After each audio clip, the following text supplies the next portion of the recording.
الصومالي تنكلتو جيد كان شاط كليله بلايها عنته هدي وايا هدي دقاليه يريح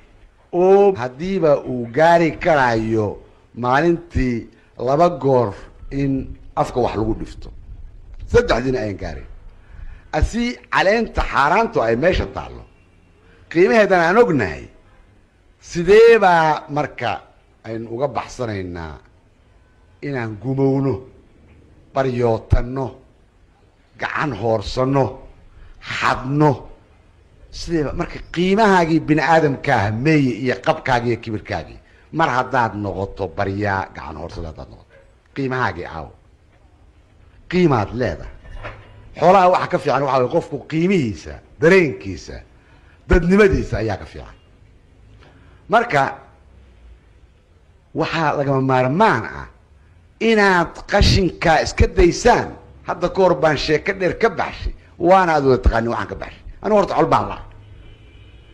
wax bilaashana iskalama coloobo waa inaan sabab macquul ah haystaa markaan wax la coloobayo marka haddii bahalkii iyo alaabtii kaleetoo la jirtay tii kaleetana waxba ka tegi maayo haddii ay dhaqaalahaygii dilayso oo qofkii wixiisi ayaan deeqi karayn u kala gaari karayn oo marka ay ku noqonayso aqalkii iyo carruurtii ay ku noqonayso nabadii iyo reerkii nabadiisa ay ku noqonayso haddii ay shaqadii dilayso oo qofkii maruu waalan yahay iyo maruu yaallo ay tahay oosan shaqada qabsanaynin haddii jiritaankiisi col ay ku tahay oo cudur socdo us yahay macruufa adduunkuna laga yaqaano haddii ay la imaanayso shacbi baaba oo cudurkii la faafiyo oo mujtamacii baaba'ye maxaa khayra ku jira bal iska dhaaf moralitigii iyo ilmihii iyo cifashadii baldaa laakiin suu gudbinta cudurkaada arriga ka badan beliya baas hada marka waa inaad waxadaa waa inaad jaajuus noqotaa waa inaad isticmaar u adeegtaa ilaa alaabtii waa inaad kabtaa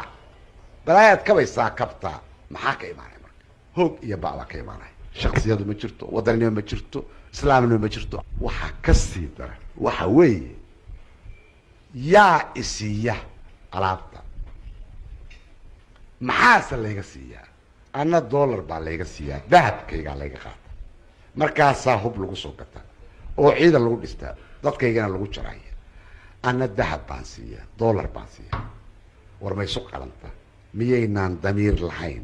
miyaynaan wadannimo lahayn miyaynaan bini aadam ahayn maxaynu nahay maxaan galaayoo gudnaa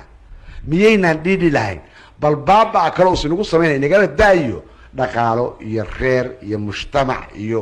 qiimo iyo hufnaan iyo adduunku baabaashay wax kaba weynba waxa weeye miyaynaan xoogaa xataa dhiiga lahayn qurmuunkaas cadowga inoo keenay dahabkan aan ugu bedelayno markaanu taas yeelayno miyaynaan xoogaa xanuunsanaynin maxaynu ku filannahay waa maxay qiimaheenu anigu cadowgayga sun kama gadan karo dahabna uguma bedeli karo isugu dilo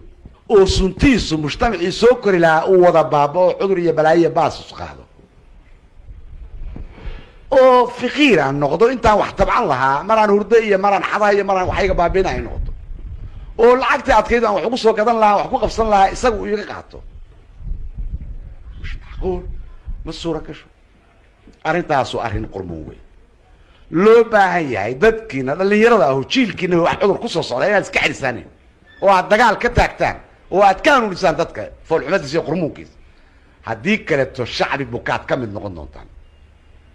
shacbi gunahaad ka mid noqon doontaan kaas iyo waxa la xiriiro laynkiisa oo isku mid wey waa arrin aad u qalafsan oo ayan Soomaali dareemin oo madaxdeedu dareemin oo dhalinteedu dareemin oo ayooda baabi'in doontaa xaqiiqa oo lagu soo daayay loona tabcay oo weliba khiyaano aad u habaysan lagu sameeyey alaabtaas waxaan codsanahay dadkiina dhalinyarada weliba dhalinyaradaan sheegaya war mustaqbalkiinii ma dhowa haddaydaan dagaal ku qaadin waad baabi'i doontaa arrinkaas geedkaas saas baan kaleeya